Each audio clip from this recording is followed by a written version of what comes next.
Whether you're fly fishing in a stream, getting those ankles wet, or deep in the ocean casting nets, fish nerds, fish nerds, fish nerds. It's a podcast just for the halibut. Hello and welcome to the Fish Nerds, a show about fish, fishing, and eating fish. I'm Clay Groves, Chief Executive Fish Nerd, licensed fishing guide, your best friend, and now, as seen in the New York Times best-selling podcaster. I sell a free podcast. I'm pretty excited about it. Today on the show, Rich Collins, our fly fishing correspondent, will join us. We're going to talk about the Iron Fly competition. We're going to go through last week's New York Times article about ice fishing with the Fish Nerds and look at the responses that New York Times readers have given to it. We're going to do the news. We're going to talk about why we torture ourselves fishing where it's really hard to fish. Why don't we go fish where it's easy? We're going to give you a contest update. I'm doing that first thing. And then John King is going to give some interview advice. We'll probably start with those two things and then jump in with the rest. So why don't we jump in with the contest updates? We are doing a contest. We do a monthly contest here, roughly monthly. This is our St. Patrick's Day contest. I'm going to run this through St. Patrick's Day. So you have until the end of the day, March 17th, to answer the question. You call 607-378-FISH and tell us what your luckiest fishy day was or luckiest thing you ever did while fishing or caught while fishing. Pretty wide open. Prizes will include a Fish Nerds hat, some fishing lures, swag, decals, and other things. And if you call us before the end of the day, March 17th, you leave us that voicemail, and then you say at the end, take a breath, and you leave us your address, we will mail you a Fish Nerds decals. I got lots of decals going in the mail this week from last month's contest. Finally got more in. Thank you to Backwoods Graphics for making us decals. And those prizes will get out as fast as we can. And we appreciate it. 607-378-FISH. I need about 10 entries. We got about 4 so far. So you got a good chance of winning this contest if you call us up right now. And why don't we jump in? John King, the crappie hippie. He's a great guy. He likes to encourage young people to fish and do other things. And last week on the show, we had Elijah on the show, and Elijah interviewed someone at a fishing show. And we asked for feedback, and the crappie hippie could not wait to give his feedback. So I'm going to play that for you right here. Hey everybody, this is Crappie Hippie, your tree-hugging redneck from eastern Kansas and co-founder of Glasswater Angling. And we had a wonderful interview in the last show by a young man named Elijah Bradley. But Clay asked us all to reach out to this fella and give him a few tips maybe on what we like to hear, what we'd like him to do next time he does an interview.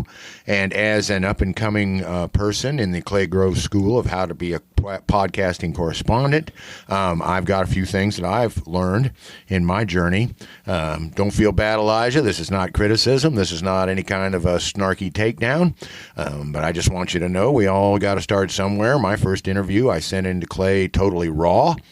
And it was recorded on a snowball on a creaky wooden table by 2 guys sitting about 4 or 5 feet away. A lot of background noise, a lot of creaks and squeaks. And poor Clay had to boil this hour and 20 minutes of blabber into a nice 30-minute interview for the podcast, which he did without complaint. Why he didn't have me killed, I don't know, but I think we're both glad now that he didn't. So anyway, I'm no expert is what I'm trying to say, my young friend, and I'm really excited to hear you getting started and showing an interest in podcasting. So here we go. First of all, do your research. Research your subject as much as you can. I know everybody's busy and we're all volunteers, but do your research. There's 2 reasons to do your research. One is you'll engage the person more because you'll be able to advance the conversation because you're into their life and you know some things about them, and that's flattering and that's very conducive to getting people to talk and to tell you things that you want to get out of them. As a journalist, you might want to get them to say things maybe that they wouldn't say to other people or say in a way or be more insightful with you than they have been with people who've done less research and so on. And that what you get by doing research is you can build context for your questions. So instead of saying, hey, what's your favorite lure? You can say something like, wow, I saw that you fished Lake Sullivan in West Virginia. I hear that's a pretty clear lake. Now, what would be your go-to jig on that? I hear you're a jig fisher, but what was your favorite colors, say, if you were on Sullivan? Something like that. You can just build context for questions. Okay, but I also noticed that you went to an outdoor show. So you're basically going in raw and you're just kind of looking around for people that were willing to talk to you. And that's awesome. Clay's done that a lot. There's some of my favorite shows when he goes into a tackle expo or is at a convention or somewhere. And what I've noticed that he does to break the ice and to either start or end conversations with people is to have a starter question or a conversation question that he asks everybody. So you did a great job of letting the guy shout out his TV station and his career and so forth, and that was awesome. And Clay does that great, and we've come across so many great people with great products or great ideas or doing great things in the fishing business, but he'll end up taking like one of our contest questions and asking, hey, what's your luckiest day at fishing? Or, hey, what's your favorite, do you think Tenkara is actually a fly fishing method? Or, something mildly controversial or something mildly exciting that they can give their opinion on really helps you to be remembered, and it really gives you some fantastic content. And finally, try to have controlling themes because that is what makes an interview good. Like Clay said, long-form interviews, like some of the first ones I did that start off with, how did you start fishing as a kid and basically document a person's entire fishing life are not that exciting for listeners as when you can get some sort of controlling theme. So, for example, the first, when I interviewed Anna on ice, we'd get ready to do the interview and I'd have all my questions ready. Then she would have to cancel or I would have to cancel. I joke in there that adulting really makes this stuff a real pain sometimes. So then we would set it up again and I'd write down some more questions and come up with a different idea for a theme. And what ended up is I ended up getting a whole bunch of material, but every aspect of it was kind of focused on one certain topic. So we talked about the beginning of our ice fishing season, for example. And then I was able to put in a neat little interview about gender in fishing because I noticed, I'd focused on my second set of notes was about her career and about some of the posts I'd seen her do on Instagram and so forth. And so get some sort of controlling theme, just like the last one with Anna was about gender and, how that is the same and different between different genders. It was very general. You can get very, very specific. I mean, if the person is known for inventing something and got on Shark Tank, that's all Clay is going to talk about. If the person is known for a certain scientific aspect of their work, that's what Doc Martin is going to focus in on. Okay, so try to get a theme. Try to be topical. There's nothing wrong with getting a little background, laying a little groundwork, but definitely get some focus, pick a lane and stay in it. But for gosh sakes, don't stop. You're off to a good start. We need young people to carry on this podcasting thing. We need young people that are interested in it. And I, for one, am excited as heck that you gave it a try and gave us an interview. And please get hold of some better equipment as you can afford to do so. Get a little quieter place to do your thing, but for goodness sakes, do not stop. Okay, then, this is Crappie Hippie saying, hey, Elijah, keep on going, little brother, keep on going. Tight lines and Valentines. Peace out. And we thank the Crappie Hippie for that. Very encouraging. And I back up everything he says. The only thing I think I would add is just, be concise, keep it short. And I think he said this too. Make sure you know what you're going to do before you get to it.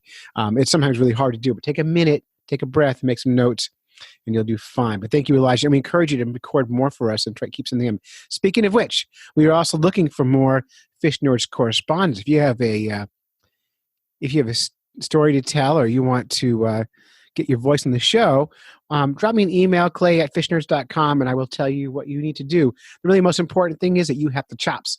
We want to make sure that you have a speaking voice, so you can sound good on audio. And there are all kinds of different good voices. It's not just, I don't think I have a good voice, but I think the Crappie Hippie has got a good voice. I think a lot of people do. Just get your voice out there. Speak slowly, speak clearly. Send me something, and we'll use it. And if we like you, which we will, we'll include you in part of the show. We need more correspondence, especially pop culture stuff. We need some cooking correspondence, and anything else you want to do. We're open-minded. We want to keep a clear, fun show for you here. And I think we're going to wait now for our friend Rich Collins. All right. So as promised, Rich Collins, our fly fishing correspondent, is with us. And we haven't heard from Rich on the show in a long time. Hey, Rich. Hey, how you doing? Good. I Great love week. I love chatting with you because you're always in such a good mood all the time. Oh yeah, it's been one of the greatest weeks of my life. If it could get any better, frogs would fly out of my ear holes. Ear holes. All right. So one of the things I want to talk about with you is you just got to be part of the Iron Fly competition. I wanted to discuss that with you a little bit. Yeah, that was pretty awesome. The Saco Valley TU guys put it on. Yeah. So what was it? So they do a fundraiser, basically. It's fundraiser, and part of it was this fly tying competition, and it's based on the Iron Fly competition, which I believe is like trademarked. So this Iron Chef, right? Style. Yeah. And they basically give you a whole bunch of weird, junky fly materials, put a bunch of guys together with their vices and say, come up with the best possible fly you can, and we'll give you a prize. Mm-hmm. So it's a challenge, let's say. And they pick really annoying materials and really annoying colors just to keep you on your toes. So awesome. And that was pretty cool. And so you got to go and be part of that. You paid to participate in that. And what were the materials like? Well, there was a lot of hot pink. There was a lot of hot blue, electric blue. And because Steve Angers was in on this deal from the North Country Angler, he put in a stupid mop fly material piece, which is my least favorite material in the world and least favorite fly in the world. But it works. And he was laughing and laughing and laughing too when I saw that piece of mop in there. Now, do you have to use all the materials or can you use whatever you want? So you can use whatever you want, but you get bonus points if you use all the material. And I'm not a good tire. So basically, I had to use all the material to even get points. So they say you get extra points if you use everything. So I saw your fly, and we're actually using it this week as the cover art for the show. Nice, the hairball. The hairball. And you won. I won. I couldn't believe it because yeah, I did it was this last ugly. year. Oh, it's wicked ugly. Yeah. But last year I thought my fly was kind of cute, but I guess this year just the fact that I used everything, that it looked buggy, and that it had some unique traits to it, meaning it was the weirdest fly ever. Somehow they won, and there were a bunch of judges too. So I don't even know if they all fished. So I was completely dumbfounded. I didn't even know I won. And you won. The prize was a new vise. Yeah, the HMH vise, HMS vise. Sorry, I can't remember exactly what it is, but I won this awesome Maine-made fly vise and the trophy, which is another fly vise in a big old saltwater fly. But I mean, I got a sweet vise out of the deal. I was so psyched. Not bad at all. And so, are you going to fish with that fly, or are you going to put it like in display? Well, I have to treasure it and pet it because it is a little furry and love it a little bit. But definitely, I'm going to go out and I'm going to catch a fly on it and then try to circle back and be like, look, it actually worked. I caught a fish on it, and that would be pretty fun. Yeah, well, I think you'll catch something on it. So get a big dumb brook trout will eat anything. It's got a lot of hackle. It's got a lot of wings. It's got mop in it. I mean, it'll work. It just looks like something on the water. So hot pink and hot blue. All right. Well, thanks for that update on the Iron Fly competition. Have you been out fishing at all this winter? I went out ice fishing, of course, on Sucket Silver Lake. Got skunked a few times. Can't learn, don't learn, won't learn. And then I went out in the river. I don't know, one of those really warm days we had when it was like 60, and I thought I was all ready to go. I'm like, oh, it's so warm. It's awesome. I'm not going to dress too warm. And I waited out, and the water was still about 34. Yes. It was effing freezing. So I froze. I slipped. I fell. I got wet. I got beat up, and I went home without any fish. So that was it. I haven't really been super excited to get out since because I need to get back into it. I kind of want to talk about that a little bit. So one of the topics on tonight's show I wanted to talk about was I wanted to find out, like, why do we torture ourselves fishing when it's hard? Like, fishing can be super easy, right? There's all these places we know where you can catch a fish every other cast, whether you're fly fishing or spin casting, but we choose to attack waters like Silver Lake or a river that's 34 degrees. Why do we do this to ourselves? That's a good question. I mean, it's a challenge. I think it's like anything. If you golf, you just want to get better at golfing, even though there's only one real element, your swing, but people spend 50 years doing it. I don't know about the pain part. I don't get the pain part. The challenge I get, always trying to try something new or different or take on a new aspect, but I don't get the pain part. It's getting to be too much. Why we do this to ourselves? We are dumb.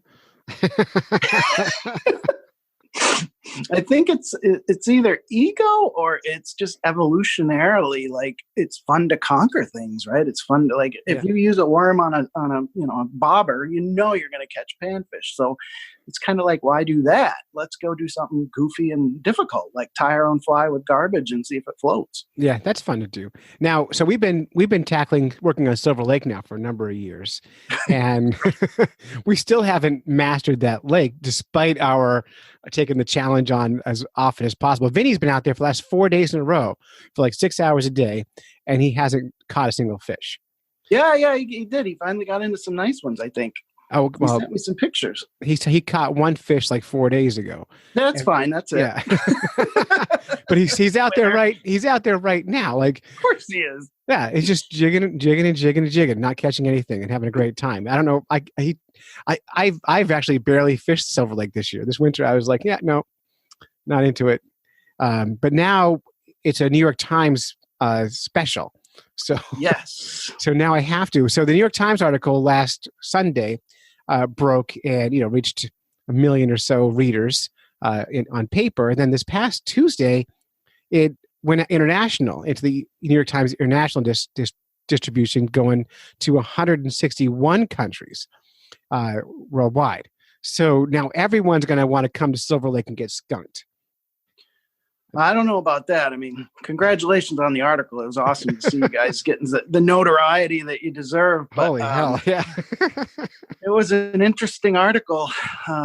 Very interesting writing style. I wasn't sure if I was nostalgic, a millennial, or a hipster when I read it. It was pretty wild. With Steve, it's hard to know. He's writing to this kind of like New York Times audience who likes that flourish and the arts and stuff like that. I mean, even the photos they used, they didn't use the best photos. I can't figure out.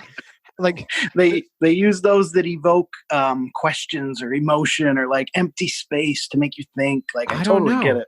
I don't know. Like the photographer who took the photos, Tony, sent me a bunch of photos that they took, and all the ones he sent me are better than the ones they published. But are they typical? The Times likes to do like alternative in a way, like special. So I get it. I don't get it. But anyway, what I wanted to do today was kind of dive into the New York Times comment section on this article. So if you haven't read the article, there's a link in the show notes. Just click through, take 10 minutes and read the article to catch you up. But I thought it'd be fun if we riff on these New York Times comments. You hear my dog? I've read some of the comments. There are some wild comments in there. Let's grab a few and chat them up. So I'm going to start at the very top here. We have the first one is Roberta from Princeton. Fancy. Clearly, commenters here only open the article in order to make snarky comments about distressed fish and global warming. I am weary of so many New York Times readers whose interest is to assert their own superiority by demeaning the activities of those who don't conform to their worldview. Their refusal to accept the fact that their fanatical proselytizing is destined to fail is exhausting. These people should keep their opinions to themselves because at the end of the day, it seems that those who preach tolerance and diversity are, in practice at least, least tolerant of all. So that's Roberta. Right. Roberta blows my mind a little. That's a lot of big words about fishing. It is, but what she's really saying is like, shut up. Exactly. Like, why do you want to suck away someone's fun? Yep. And well, I mean, it isn't a fishing audience per se. It's a more intellectual audience, so I kind of get it, but no, I don't get it. I don't get it either. Like, why just dog on everything? But then I guess it's the internet, so what else do you do? Yeah, we got another guy from Canada says the article omits that most ice fishers just sit around and drink or watch TV in their tiny huts. It's so boring, and then it makes curling look exciting. So it's so weird. Like, he read the article and then he went, oh, why are they making this sound fun? Which I thought was the whole point, to evoke a like throwback and to kind of introduce people to a sport that's changed. I mean, I thought I understood the article, even though I had to read it 4 times to get the words to fit in my head. Well, it made me laugh because I'm like, dude, like the whole point is it's not the way you remember it. It's not as boring. Tia says, I like Garrison Keeler's description of how to ice fish with peas. Drill a hole, surround it with frozen peas, and when the fish comes up, take a pea, you grab it. You catch it in the ice hole. in the ice hole. I don't even get that. I don't remember anything about peas. I don't either. But They to just her, make stuff up. that was funny. Let's see what else we got here. It's a battle between the angler who wants to have fun and the fish who wants to live. How can the New York Times endorse such cruelty? Ooh, and Greg shot back with catch and release because the fish love it. Hammered down. I always say, like, if the fish didn't love being caught and released, you wouldn't catch them a second time. Well, that's Darwinism, right? The smartest fish won't bite your fake lure, but the dumb ones will. So it's actually improving the gene pool. Oh, yeah, we're doing them a favor. They love it. I don't try to justify it. I think fishing is cruel. I don't think it's the nicest thing ever, but we're an alpha species and, that's what we do. Yeah, that's why I always get into it. Here's another one from her name is Reader. You think it's fun for the fish who think he or she is resting under the ice and gets tortured and killed? Not always killed. Sometimes just tortured. Just tortured mostly. By the way, on the way on Silver Lake, we're the ones being tortured most of the time. Exactly. Exactly. Here we go. My favorite from Oakland, California. When do we get to read an article written by the fish? Well, when fish can learn to write and read. From their point of view. Let's see. All right. Did any of these jump out at you? Well, there's one way. The first comment ever is from a guy named Rich Collins, who we all know is a real loser. And he says, "Congratulations, Bonnie and Clay. I can't type. And I misspelled Vinny's name. And about 2 minutes later, he sends me a message, Bonnie, eh? And I'm like, dude, I just can't. I can't do nice things." It was really funny. But I was surprised at all the anti-animal treatment comments that came up. It was kind of fascinating because I didn't know there was that much animosity toward fishing in the world, even in the intelligent world.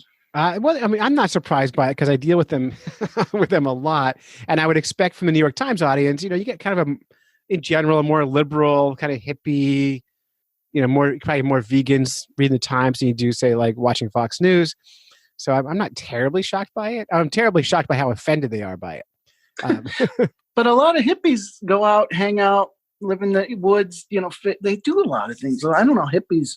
I just think hippies are cool, chill, laid back. Be like, yeah, man, let's get some fish. Well, what I would argue that is like it's impossible to go through life and not kill animals. Like we just can't do it as a human or any other animal. Like you just can't not kill things. If you're eating vegetables, there's animals on those vegetables that you're eating. Processed grains have insects in them, ketchups, mustard, anything. All that stuff has ground up insects in them. So you can't help yourself. Yeah, and the pesticides to go into those farms kill everything. I mean, they kill every critter. So you can't win. Well, and if you drive a car, you've killed a lot of animals. I mean, even if not big animals. But read the Times online. Yeah. All the computer parts. All right, let's go through a few more. Grumpy old lady here. Ice fishing is best without the noise of gadgets. And now that Allen's coffee brandy is off the market, ice fisher persons must be wondering what the point is. And you answered her on this one. Because I didn't know Allen's coffee brandy was off the market. And I think if it was, Maine would just secede from the union. As a bartender in Maine, I will tell you for sure is not off the market. Yeah, she's in New Mexico, so they must have stopped distributing it because the three Mainers that were there probably weren't buying it or something. Or moved away. It's actually disgusting. And that's the problem with it. The other problem is her grumpy old woman here. Ice fishing is best without the noise of the gadgets. I would think ice fishing has gotten quieter over the years with the quieter drills. It's no big gas motors on the ice. How would she make a hole? Usually I just hear the wind and it just doesn't stop and it just hurts. So I don't really listen to anything but my own voice saying, why the heck are you doing this? There's another lake down the road that isn't Silver Lake and you can go to it.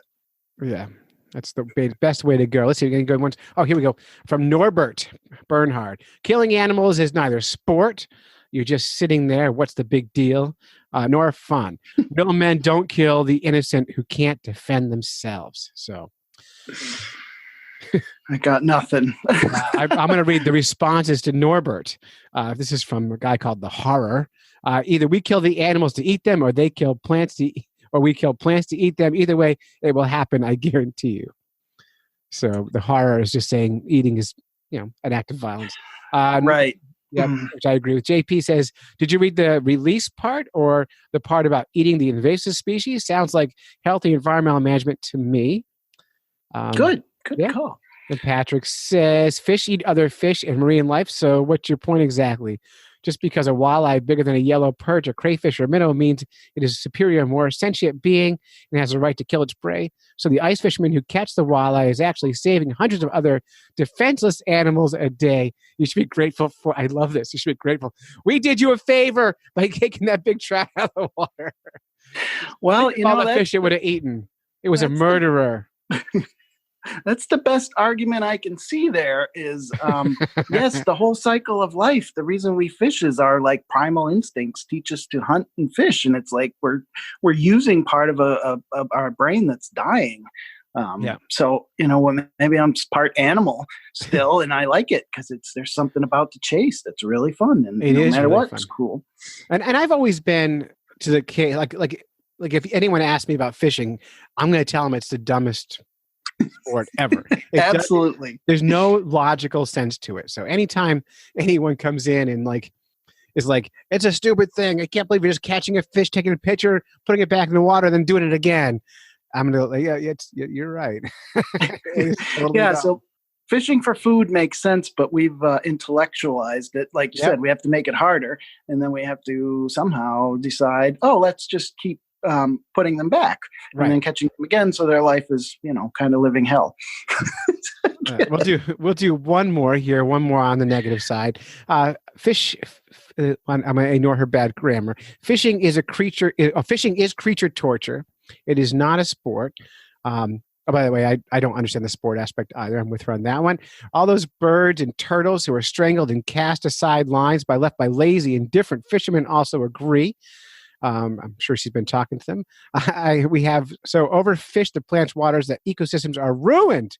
Thank you, humans.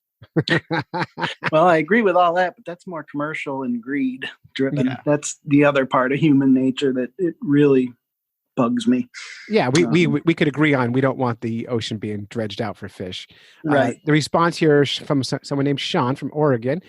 You are confusing oceans with inland lakes. Yes, the oceans are polluted from growing wheat for bread, soybeans for soy milk, corn, vegetables, etc., and from your Patagonia and North Face fleece. Oh, boom! Overfishing does occur on oceans. Most inland lakes are just fine, and overfishing is not even a thing on most of them. When I fish, I always pick up stray line and old tackle from the shoreline, as do many others. Besides, is eating plants less cruel? Circle of life. So, damn. Yeah. Did you see the one? There's one really touching one on there from Sherry Wright, her name is. Yeah, she reached out to me. Yeah, she lost her son when he was young. She actually is from New Hampshire. Let's see if I can find that one. Yeah, that one gave me goosebumps. I wasn't going to read it. No, I don't know that we should highlight it or anything, but I mean, just reading it. Like she did publish it, so let's find it. She actually emailed me too. She wants to do some work with us. Let's see. It was just nice. She had her son had loved to fish, and this inspired joy in her to think back, and it was really good. Yeah, my youngest son could catch fish in a mud puddle. I've said since he was a toddler. He passed away on February 2nd of this year, which is awful. While he enjoyed many places to fish in New Hampshire, it was on ice that he seemed to enjoy the best. The quiet contemplation and oneness with nature found while fishing is magnified when out on the ice. He was a fan of the podcast. He was a listener. And while he will no longer be found doing what brought solace to his soul, we honor his memory in creating the Landon Bryan Wright Memorial Fund that helps kids experience the joys of New Hampshire outdoors. Thank you for this timely article. His mom needed it. I'm getting a little teary reading that. Yeah, I mean, that was worth it. That was worth the whole thing. Yeah, so she reached out to me through email last week, and we're going to be doing something for that memorial together. So awesome. I said, let me know what you have in mind, and let's make something happen. That's probably a nice positive to end on, and that's one thing that the anti-fishers are missing is the positive aspect, the building community, the memories you build, and all that. And you could build that doing other things, but this is one more thing that you could do with your family as a memory builder. And if it connects with someone, it's good. It's very good, yeah, and most of the stewards of the water are fishermen, and there's certainly many that aren't. But I mean, the people out there on the water are, that I know, mostly in groups that support fishing, and a lot of them don't even fish anymore. They're kind of beyond it. They watch and they observe other people. It's really weird.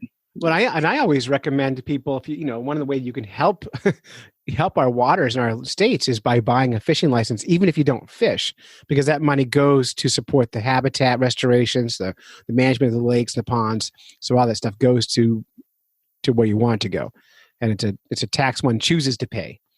So that's one way to support. Correct. Yeah. And whenever I buy one, I buy there's 4 sub items that you don't have to buy that donate. And whenever a game warden stops me, they thank me, and it's like $8 more. And they're like, thanks so much for, for caring. And I'm like, I'm the only one that does this. Yeah. This is where the money comes from that supports our whole state wildlife. Right. Because if people don't know, New Hampshire doesn't have a big tax base. We don't have income tax or sales tax.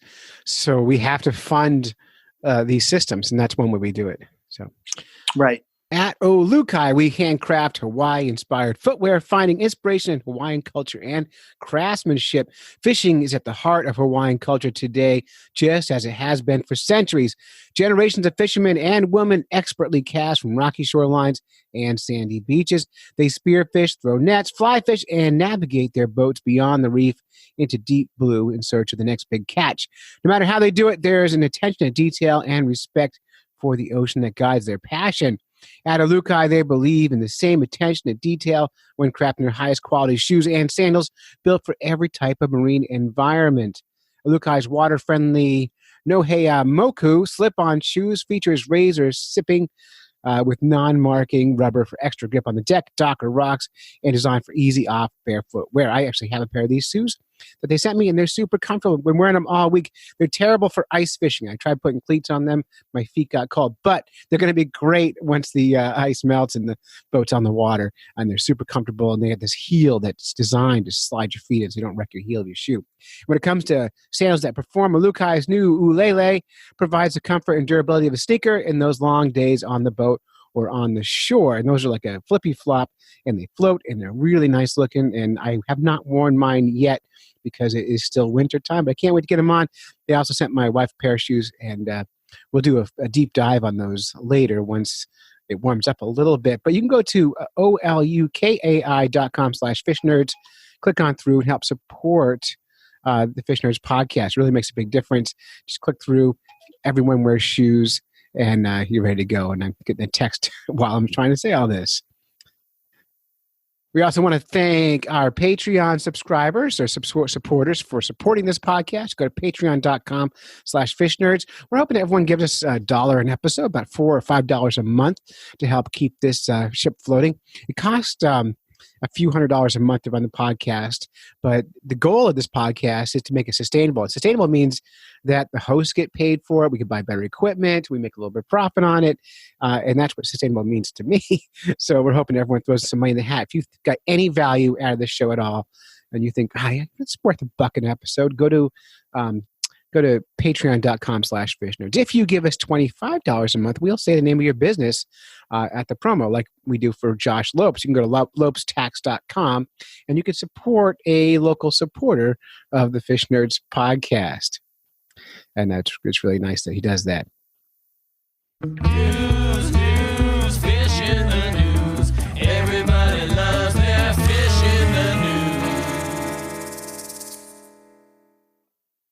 We got 3 stories today. The first one is about the coronavirus, because we have to have coronavirus in our show title. Why not?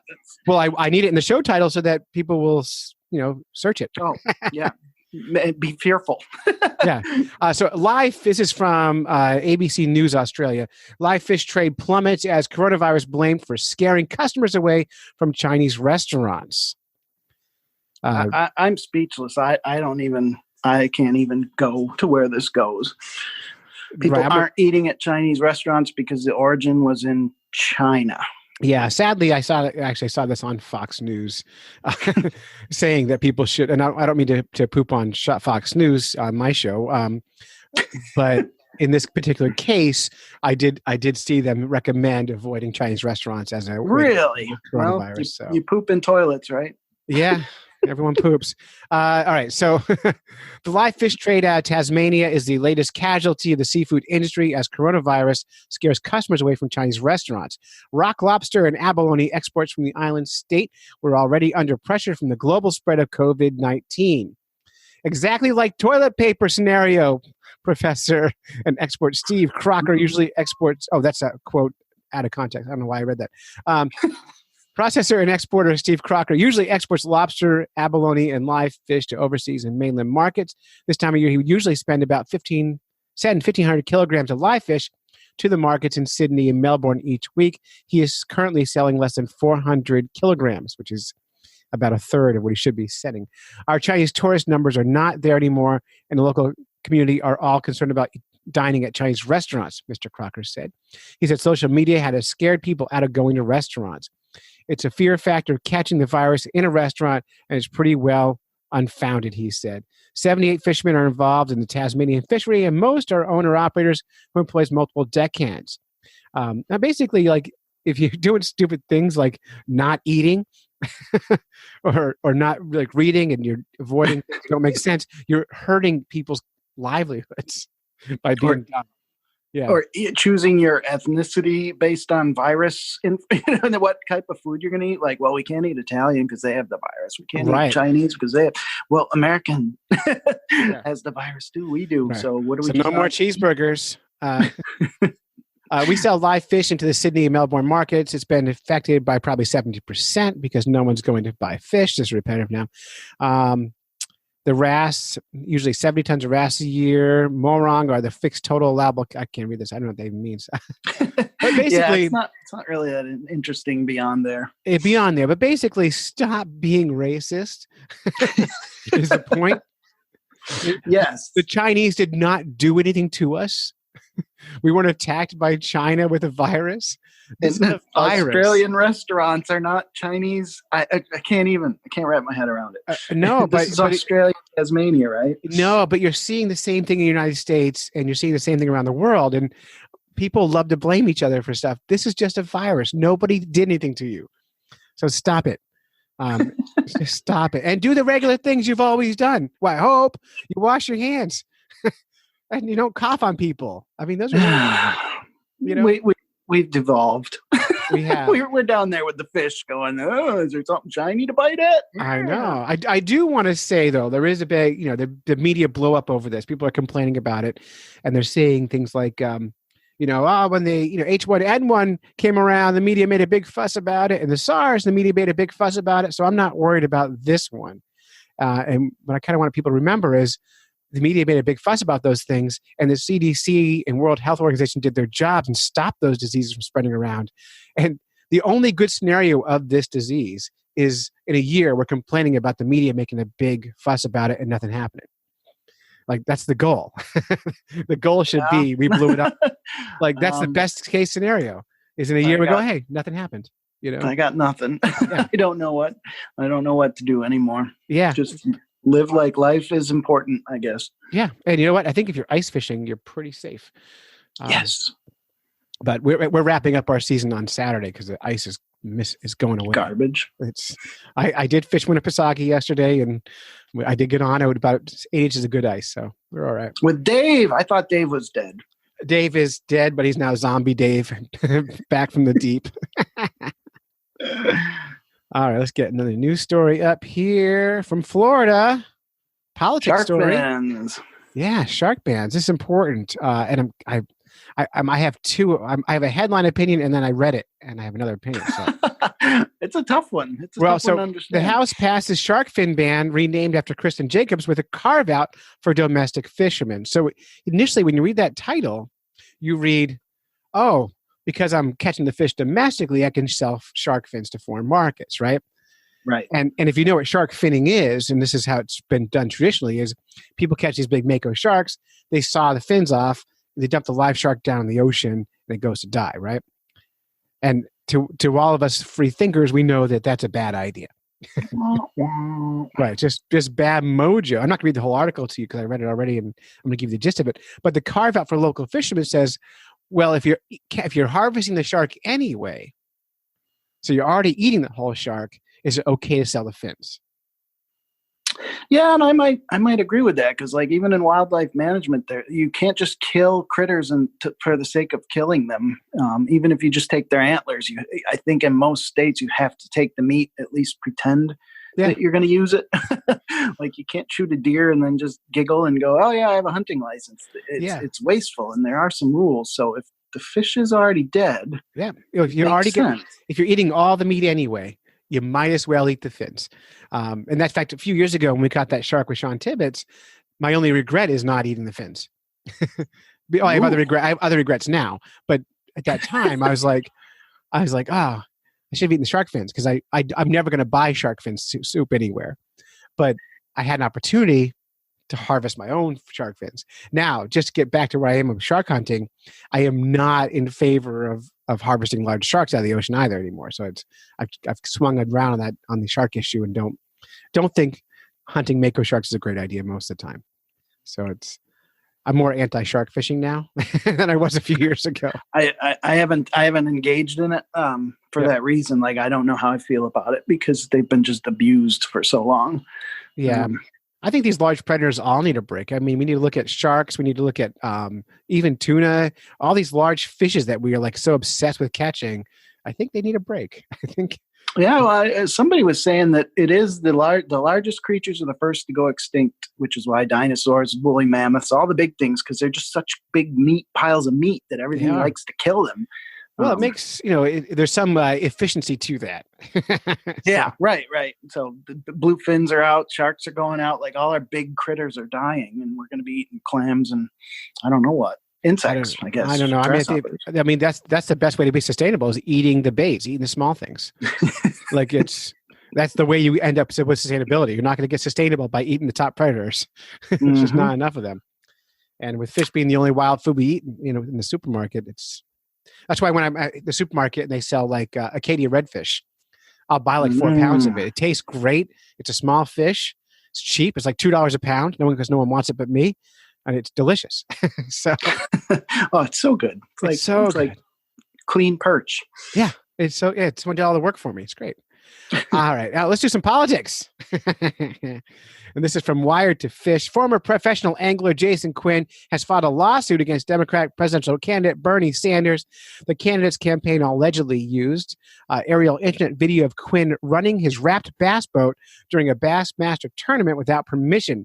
The Sanders campaign included this clip in a campaign ad and stated the southern border wall would not stop illegal drugs.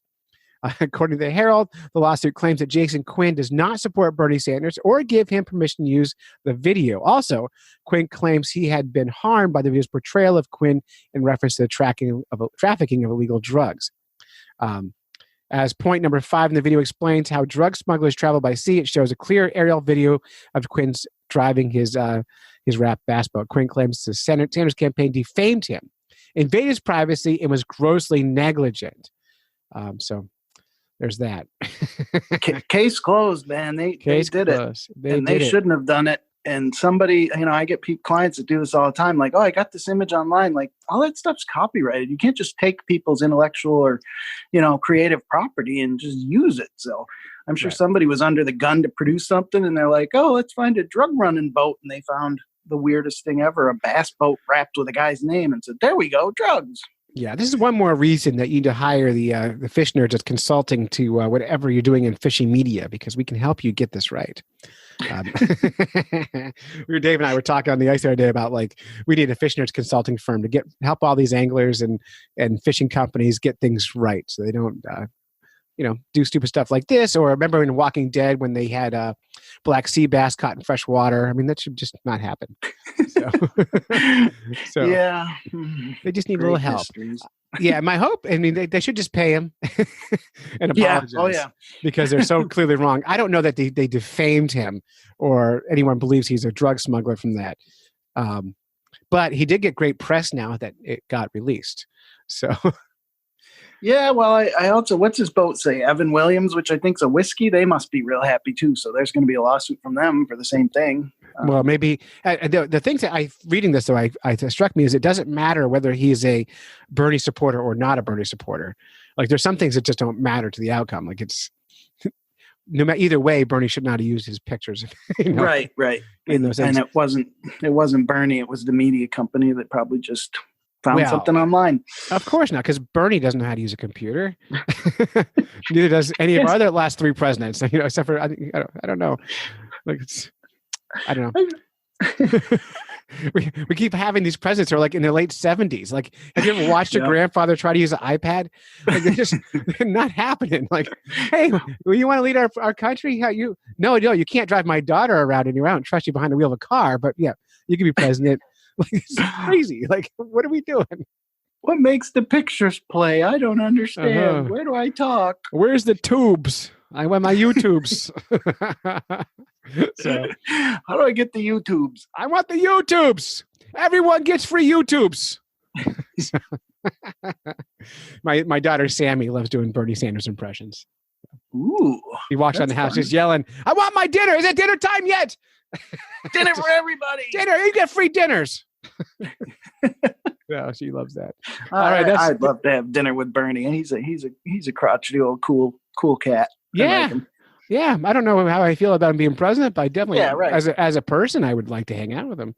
So as a fighter, so yeah, just I don't think he did it on purpose. But I guarantee you, Bernie had no idea, so no clue. We're on the YouTubes. On the YouTubes, I'm in. I didn't make a YouTube. Did you make a YouTube? Oh God! All right, that was Fishing news. Everybody loves their fishing news. Rich, is there anything you want to talk about? Anything you want to plug? You want to talk about thirst protections? No, because I'm so busy, I don't even know where my head is anymore. But yeah, I'm doing web stuff and marketing stuff and a lot of nonprofit stuff. That's the only thing I'd like to talk about briefly. Is I try to do things with nonprofits in the fisheries area. So if anybody needs help with technology, I try. I'm not perfect, so I can't take all the work. But if someone has a good cause and needs web work, I'd be happy to do something on the side. They can go to thirstproductions.com for information and get hold of you. Yes. Good. And we'll put links up in the show notes, of course. Of course. Of course. All right. Read this closing, Rich. And so that's it. You've listened to a bunch of fish nerds when you should have been fishing. Special thanks to Rich Collins, Diana's Bass Salts, Wally Pleasant, and the Crappie Hippie for their help with this podcast. Until next time, follow the code of the fish nerds. Spawn early and often. Never trust a free lunch with strings attached. Swim against the current every chance you get. Hey, thanks for making a podcast with me. No problem. Thanks, Clay. Right. Let me stop recording. Super. Whether you're fly fishing in a stream, getting those ankles wet, or deep in the ocean, casting nets, fish nerds. Fish nerds. Fish nerds. It's a podcast. Just for the halibut. Fried in a basket or broiled in a pan. Eat it raw like you're in Siam. Fish nerds. Fish nerds. Fish nerds. It's a podcast.